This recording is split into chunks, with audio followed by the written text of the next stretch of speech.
पसंद है और तू शंकर के पसंद बाड़ू, बेशक हमरो पसंद बाड़ू, लेकिन हमारे एगो शर्त बा।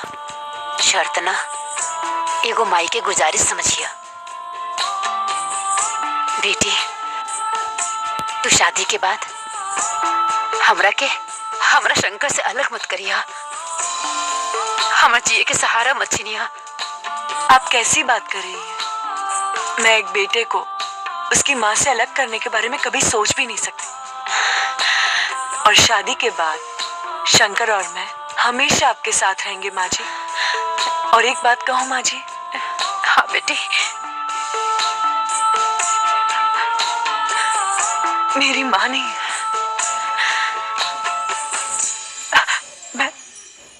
मैं बिना माँ की पली बड़ी हूँ, लेकिन आज इस घर में मुझे माँ मिल गई है। और हमरा की बेटी।